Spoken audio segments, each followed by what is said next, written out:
Mais uma vez, todos a uma só voz, em uníssono, João capítulo 1, versos 1 ao 5, e Lucas capítulo 2, verso 7. Diz assim: No princípio era o Verbo, e o Verbo estava com Deus, e o Verbo era Deus.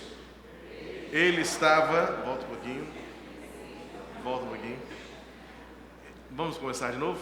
No princípio era o Verbo, e o Verbo estava com Deus, e o Verbo era Deus.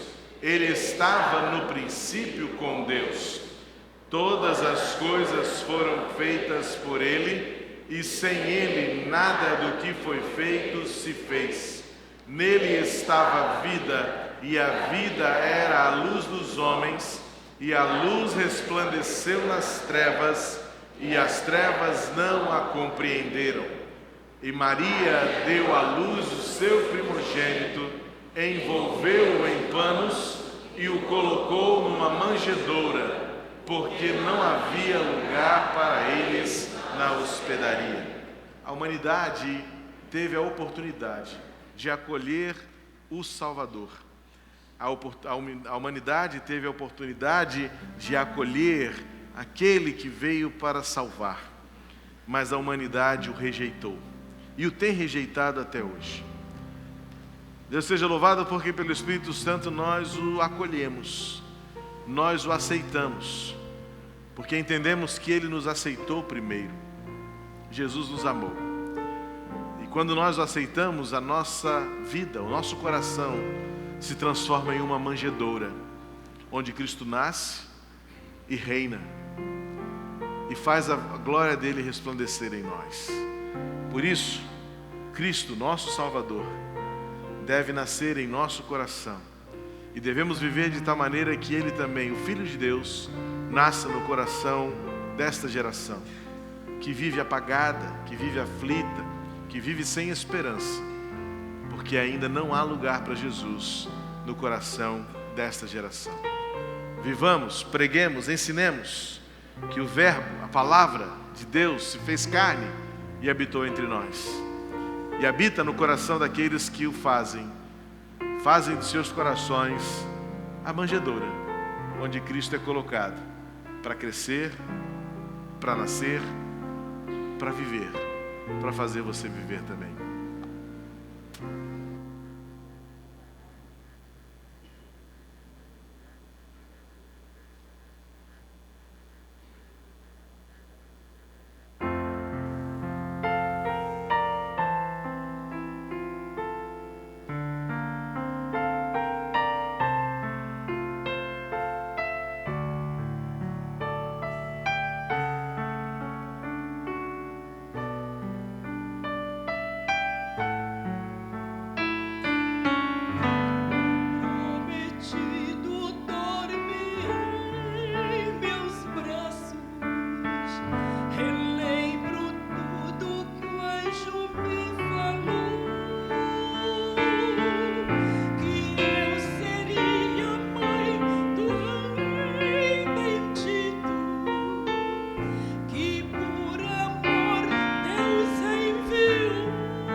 Todas as vezes que ouço corais cantando a capela, me reporto àquela noite no deserto, pois não havia instrumentos como temos hoje, e creio que os anjos cantaram algo semelhante a isso, apenas suas vozes, seus corpos, para a glória do Senhor. Filipenses capítulo 2, versos 9 ao 11, e 2 de Pedro 3, 9 a 14, conforme está dividido. Vamos fazer esta leitura da palavra. Por isso Deus o exaltou à mais alta posição e lhe deu o nome que está acima de todo nome, para que ao nome de Jesus se dobre todo o joelho nos céus, na terra e debaixo da terra, e toda língua confesse que Jesus Cristo é o Senhor, para a glória de Deus Pai.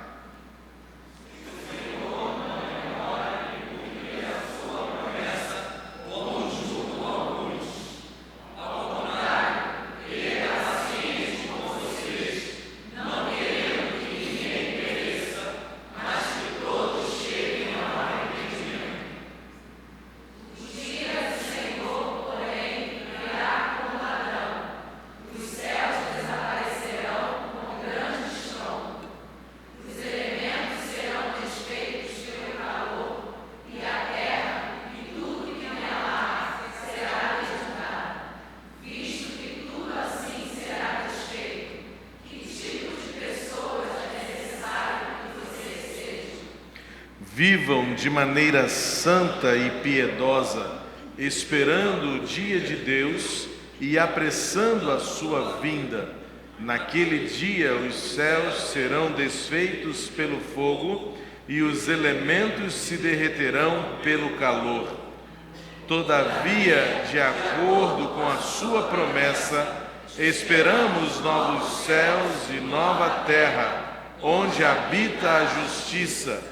Portanto, amados, enquanto esperam estas coisas, empenhem-se para serem encontrados por Ele em paz, imaculados e inculpáveis. Esperem. Se há algo da nossa existência que torna-se tão desafiador, é a habilidade de saber esperar. Especialmente no mundo em que vivemos, onde a pressa, a correria, o afogadilho, a velocidade é máxima. E queremos da mesma forma também resultados e atendimentos rápidos. Mas a vontade de Deus é fruto de uma experiência que nos remete à calma e à paciência.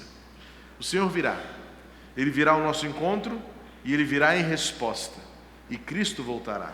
O Rei descerá novamente. E nós aguardamos este dia, quando o Senhor estará conosco mais uma vez. Pela última vez, para reunir a sua igreja e levar-nos juntos à eternidade no céu, para onde fomos preparados pela cruz de Jesus, para estar de novo com o Senhor na glória eterna.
O grande rei vai chegar e esta é a expectativa pela qual vivemos.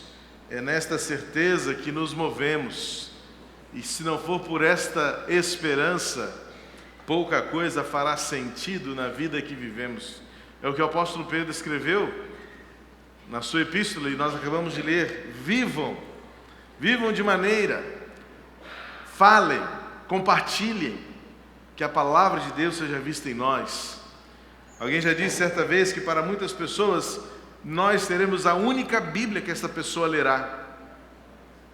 Por mais que seja um livro divulgado, um livro conhecido, por mais que seja ao longo da história o livro mais lido, e os números são incontestáveis, de que a Bíblia Sagrada é o livro mais vendido, o livro mais lido, o livro mais conhecido em toda a história da humanidade, o fato é que isso não tem ainda feito a diferença que precisa fazer na vida da nossa geração. Porque, ainda que ele tenha sido o livro mais lido, talvez ainda seja o livro menos vivido. Existe uma diferença entre ler e viver, entre conhecer e praticar, entre saber e experimentar. E a Bíblia é aquilo que nos ensina completamente e que nos ensina perfeitamente. O Evangelho de João, e já lemos neste culto desta manhã, inicia a narrativa evangélica dizendo que no início existia um verbo. Literalmente seria dizer uma palavra. Esta palavra é Deus. E a palavra estava com Deus. E a palavra se tornou algo vivo entre nós. Entendendo a conjuntura e a inteireza da palavra de Deus, podemos ir para Hebreus capítulo 1, versículo 1, quando o escritor aos Hebreus diz: Deus falou muitas vezes, de muitas maneiras aos nossos pais, inclusive pelos profetas. Mas o autor dos Hebreus termina e conclui esse pensamento dizendo: hoje nos fala por meio de Jesus Cristo, a revelação perfeita de Deus.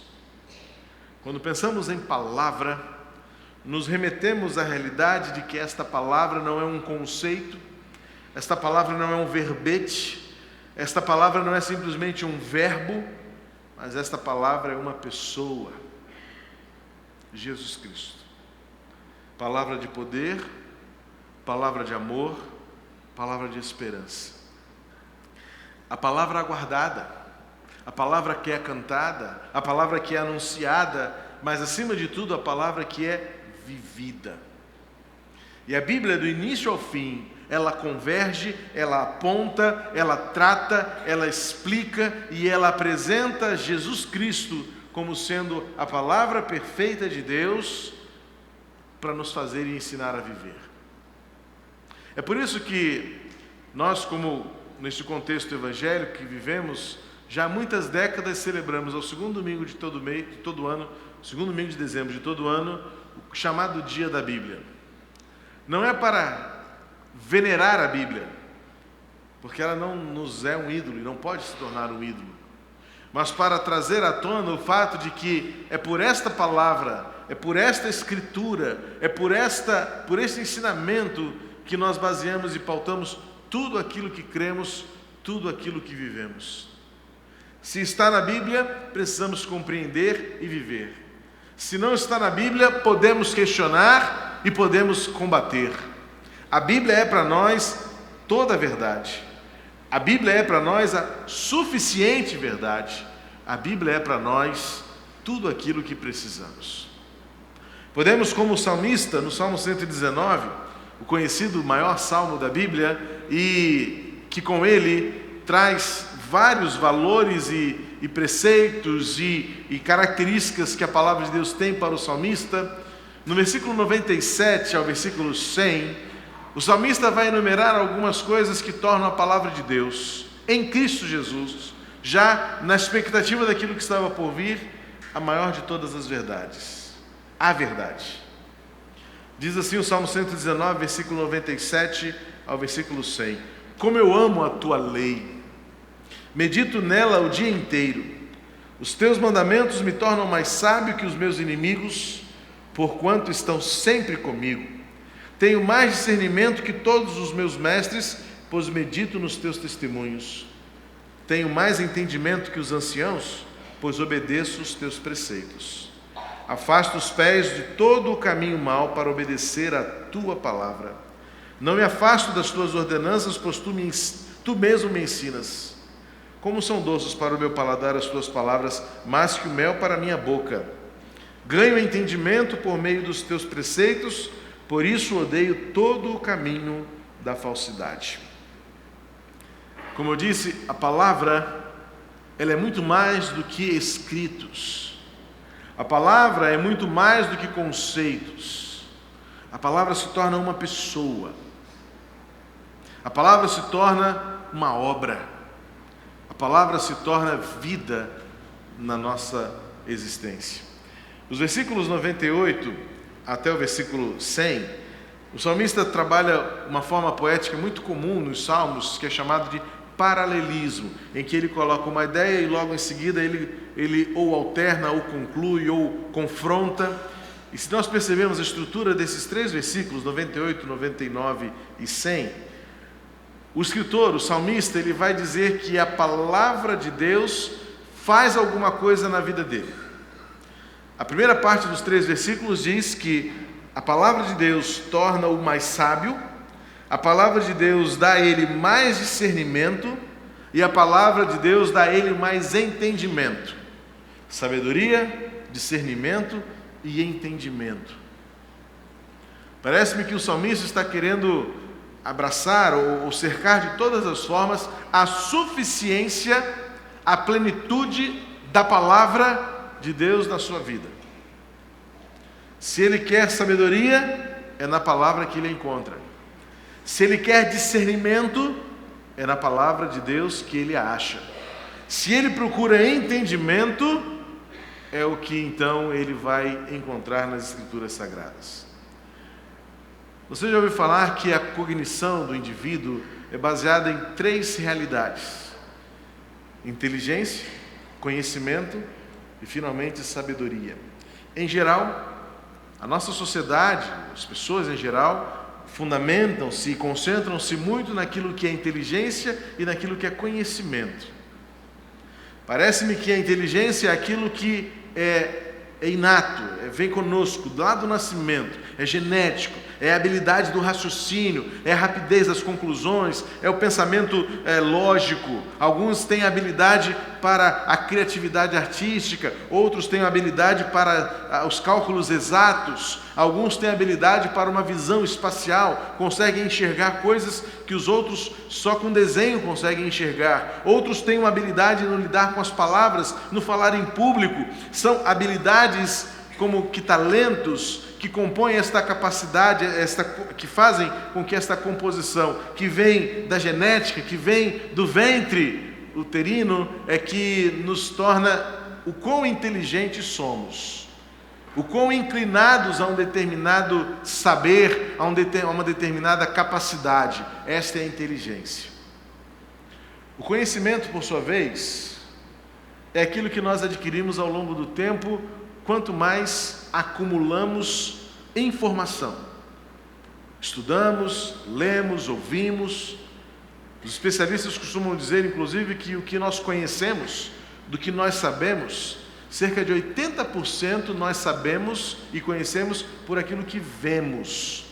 Ou seja, a importância da nossa capacidade de ver, de enxergar, é o que nos torna suficientemente acumulados de conhecimento. O que nós aprendemos primeiramente e primordialmente por meio da visão. Depois vem as outras habilidades, né? A escuta, o olfato, o gosto e o tato são sensações que nos ajudam a adquirir conhecimento, a sabermos as formas, o tamanho, as cores, o modo como as coisas funcionam. E ao longo do tempo, quanto mais passamos, mais conhecimento tendemos a acumular. Finalizando este tripé da nossa existência, culmina-se com a tão desejada sabedoria. Por definição, eu costumo lembrar e pensar que sabedoria é a habilidade que podemos ter para, com a nossa inteligência, usarmos o nosso conhecimento para tomar decisões e fazer escolhas que sejam benéficas e virtuosas. Então, a sabedoria está muito mais atrelada às nossas decisões constantes, como fruto daquilo que você tem e como fruto daquilo que você acumulou. Parece-me que, de alguma forma, o salmista está falando dessas três realidades. Primeiro, porque ele fala da sabedoria, que tem a ver com a estratégia, que tem a ver com esta habilidade, uma palavra que pode ser entendida no seu contexto virtuoso, uma certa sagacidade de tomar decisões que sejam ao mesmo tempo rápidas, mas também boas, virtuosas, benéficas. E o salmista diz: os mandamentos de Deus me tornam mais sábios do que os meus inimigos. E depois ele faz o comparativo nas três realidades, com três situações. Ele fala inimigos, depois ele fala de mestres e depois ele fala de anciãos. Nesse paralelismo de conceitos, o salmista diz: a palavra viva de Deus, aquilo que eu conheço de Deus, aquilo que eu aprendo de Deus, a maneira como Deus fala comigo, me torna mais sábio do que os meus inimigos. Ou seja, ele consegue vencer os seus inimigos por meio da palavra. E olha como é que ele termina o versículo 98 dizendo: porque estão sempre comigo. Quem estão sempre comigo? Os inimigos? Não, os preceitos de Deus. Se nós queremos vencer os inimigos, sejam eles visíveis ou invisíveis, externos ou internos, pequenos ou grandes, presentes ou dos que estão por vir, o salmista nos ensina: a palavra de Deus precisa estar sempre conosco. Mas curiosamente, para não dizer lamentavelmente, em geral, os cristãos são aqueles que pautam a sua vida no livro do qual muito pouco conhecem. É lamentável como a maioria dos cristãos dizem pautar a sua vida no estilo de vida cristão e sequer sabem manusear bem a palavra de Deus. Numa enquete comum, fácil de fazer, nós diríamos que a maioria dos irmãos, membros desta igreja, de outras igrejas, sequer conseguiriam dizer de cor os 66 livros da Bíblia. Quanto mais mandar achar Naum, Sofonias. Ainda podem perguntar: está na Bíblia isso, pastor, mesmo? Tem certeza? Abacuque, esse nome existe? Ageu? Não, Ageu era o meu vizinho lá do prédio, mas é um profeta bíblico. E muitos, por causa do conhecimento, acreditam que a 1000 chegará, 2000 não passará. E disseram: isso está na Bíblia, né, pastor? Nunca esteve, meu irmão. Nunca esteve. Ou então alguém vai dizer, como diz lá na palavra de Deus, nos Salmos: água mole em pedra dura, tanto bate até que fura. Porque os mandamentos de Deus não estão conosco.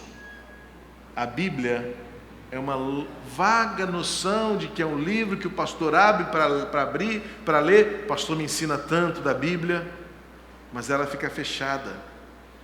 Ou se fica aberta, como eu vejo até muitas vezes em alguns carros, abertos até no painel do carro, no Salmo 91, pegando sol e chuva ali o tempo todo, amarelando, como se isso fosse dar a você alguma vitória sobre os seus inimigos. Bíblia não é amuleto. Bíblia não é amuleto da sorte. Se você tem na sua casa um livro sagrado, chamado Bíblia Sagrada, aberta sobre a sua estante, sobre a sua arca, sobre a sua mesa, no Salmo 91, feche-a e guarde-a, porque ela não serve para nada se ela não for aberta diante dos seus olhos, para você degustá-la, devorá-la, saboreá-la como a mais importante essência, seiva de vida para você. Eu confesso que algumas vezes, fazendo visita a algumas casas, eu me deparo com este cenário. A Bíblia aberta sobre um belíssimo suporte, sempre aberta no Salmo 91, porque ali está escrito assim. Como é que está escrito mesmo? Aquele que habita no esconderijo. Ô, gente. Isso. E aí fala assim: agora eu estou protegido. Agora eu estou protegido dos meus inimigos. Aqui não entra demônio, aqui não entra um espírito mau, aqui mau agouro. Pode vir com olho grande que aqui não pega. Tem muito crente que tem esse tipo de vida. Tem muita gente que ama a Jesus, que canta o Natal, que fala que o rei está voltando, mas que tem esse jeito de viver, medíocre, de achar que o livro aberto no Salmo 91 vai proteger você do demônio. Eu quero só lembrar uma coisa para você, meu querido. Quando Jesus foi tentado no deserto, está lá em Mateus capítulo 4, o diabo usou a Bíblia, usou o Antigo Testamento, usou versículos dos Salmos para tentar confundir Jesus.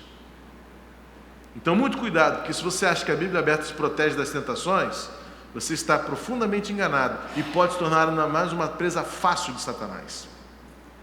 Porque ele vai usar a própria Bíblia para confundir a sua cabeça. Ele vai desvirtuar os textos, ele vai torcer o contexto, ele vai usar versículos impropriamente para achar que está te abençoando. E você está sendo levado por mentiras que Satanás prega, muitas vezes usando a própria palavra que sai da boca de Deus. Portanto, muito cuidado.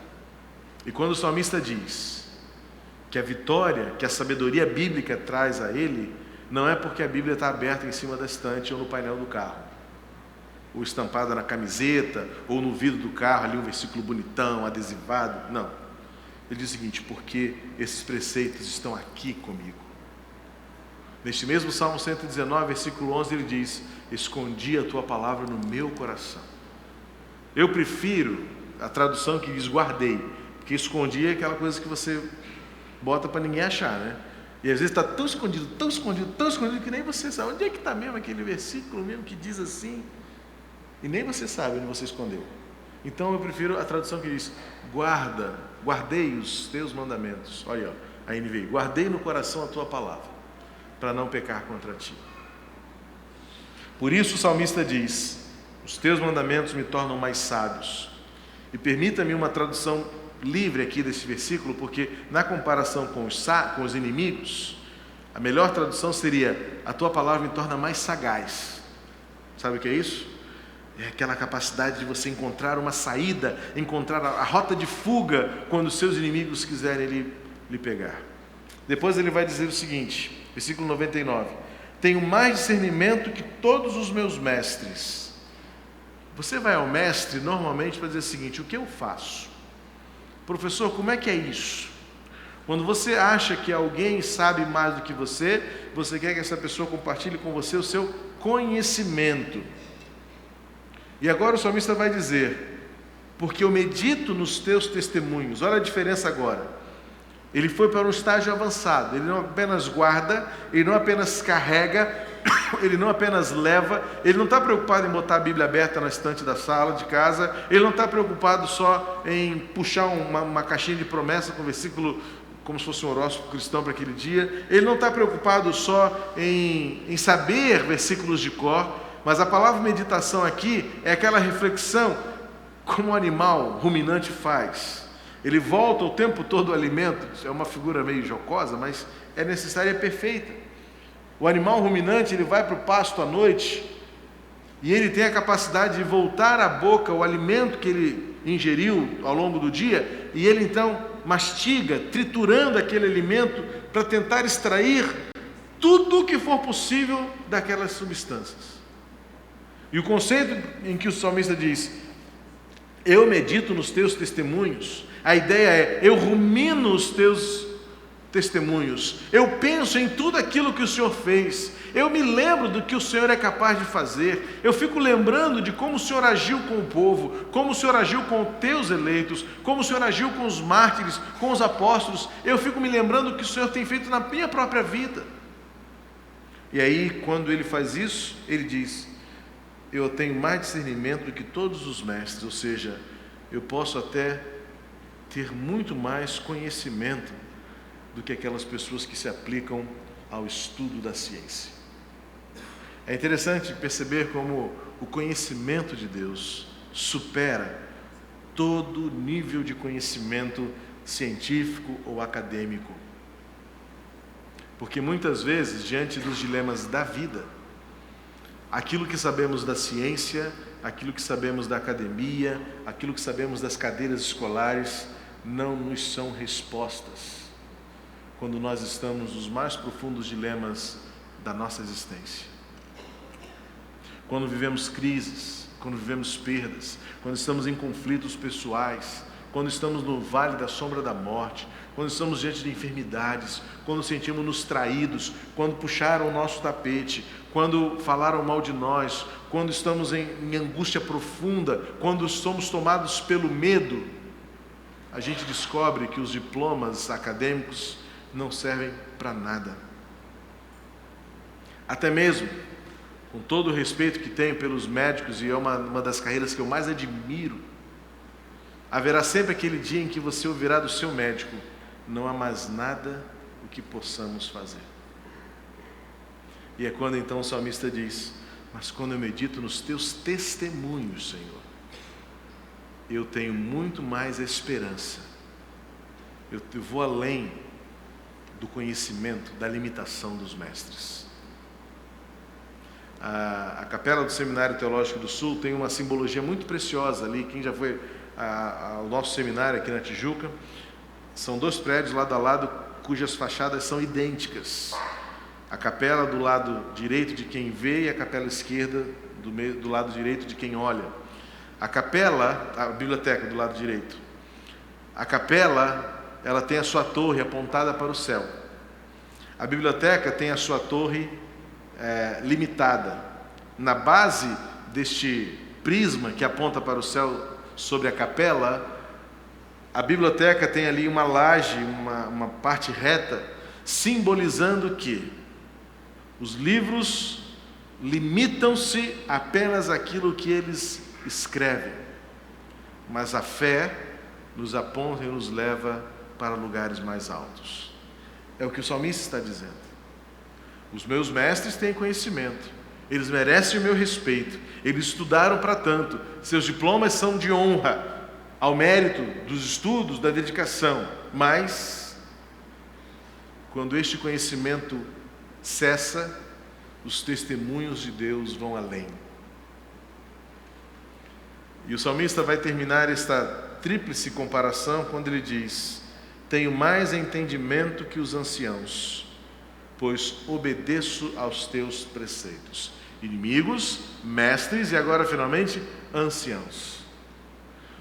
Os anciãos aqui representam para este homem, salmista, experiência de vida. E de fato, cabeças brancas, peles enrugadas, são um acúmulo de experiências que fazem com que quem viveu mais saiba sim mais do que significam decisões e escolhas, colheita de sementes que fizemos, e não há o que negar, quanto mais vivemos, mais sabemos o que nos machuca, o que nos fere e o que nos faz mal. Por exemplo, quando somos jovens, comemos de tudo, atacamos todo tipo de comida, e quando o tempo vai passando, a gente fala: puxa, se eu pudesse voltar à juventude, eu teria evitado comer isso, aquilo outro, teria feito mais exercício. Com o passar do tempo, vamos tendo uma maturidade para perceber o valor das coisas, a importância das experiências. E aí o salmista vai dizer assim: mas melhor é obedecer aos teus estatutos, porque quando desde cedo eu obedeço aos teus estatutos, eu me previno, eu me precavejo, e eu não preciso ficar velho para saber o quanto e onde eu posso acertar. Esta é a diferença que o salmista está colocando quando ele se compara aos anciãos e fala: os anciãos têm sim muitas experiências, e as experiências os tornam capazes de discernir entre o que é bom e o que é ruim, entre o que é certo e o que é errado. Mas eu não preciso esperar ficar velho para isso, pois os teus mandamentos, os teus preceitos, me ajudam desde cedo a fazer boas escolhas e a saber o que é bom e o que é ruim, o que é certo e o que é errado, o que é bênção e o que se torna maldição. Os teus preceitos. Portanto, irmãos, a palavra de Deus, que se revela hoje plenamente em Jesus Cristo, o Rei da Glória, é tudo o que precisamos para a sabedoria, para o discernimento e para o entendimento, pois ela nos é preciosa. Ela é a palavra de Deus para nós. Que Cristo, por meio desta palavra, se torne uma realidade em cada um de nós para a vida, de tal maneira que cumpramos aquilo que o apóstolo Pedro disse e lemos há pouco neste culto, para que vocês vivam de uma maneira digna de Deus. A palavra de Deus faz isso em nós.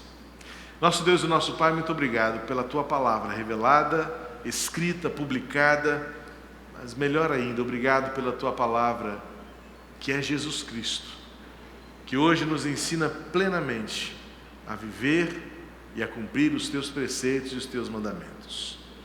Obrigado, Senhor, porque nesta manhã nós somos lembrados e desafiados a guardar a Tua palavra em nosso coração e tê-la todos os dias conosco, sempre conosco, para enfrentar os inimigos e vencê-los.